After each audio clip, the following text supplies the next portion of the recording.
Alamin natin kung ang mga sumusunod na linear inequalities o linear equations ay greater than, less than, or equal. Okay, simulan natin sa number 1. 5x plus 2y is blank 20. Kung x is equal to 2, y is equal to 3, and z is equal to 4. Pero wala namang z dyan, so sa x at y lang tayo. Gagawin natin, substitute lang natin yung value ng x at y gamit yung given. So this 5 x is equal to 2. So that is 5 times 2 plus 2 times y is equal to 3 is blank to 20. 5 times 2 is 10 plus 2 times 3, that is 6. So 10 plus 6, yan ay 16. Greater than, less than, or equal sa 20. Mas maliit siya, so that is less than. That is less than 20. Next, x plus z equals to 6. So x is 2 plus z is 4. Then 6. 2 plus 4, that is 6. And that is equal to 6. Kasi pareho sila ka-equal. Next, 2z plus 2y is blank to 10. So, substitute lang natin. So, 2 times z is 4 plus 2 and y is 3.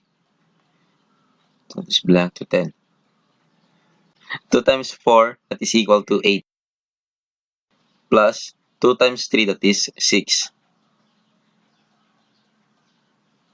8 plus 6, that is 14. And that is greater to 10. Kasi mas malaki siya sa akin, 10.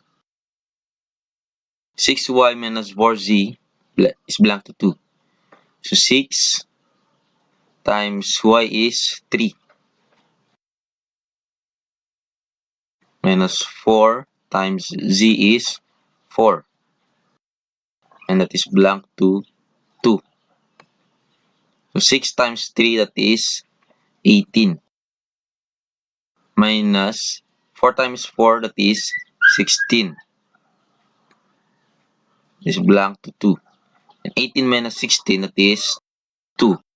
And that is equal to 2. And last, negative 3x plus y is blank to negative 5.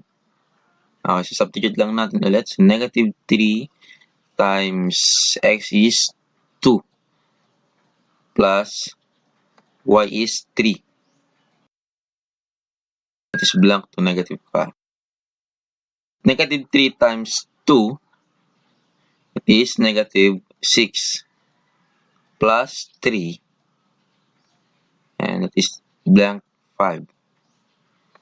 So negative 6 plus 3, that is negative 3. So that is greater than or less than to negative 5. That is greater than. So ito ang video natin para sa araw na ito. At sana nag-enjoy kayo at may bago kayong natutunan. At huwag kakalimutang mag-like, mag-share, at mag-subscribe at pinutin na rin ang notification bell para updated kayo sa mga bagong video.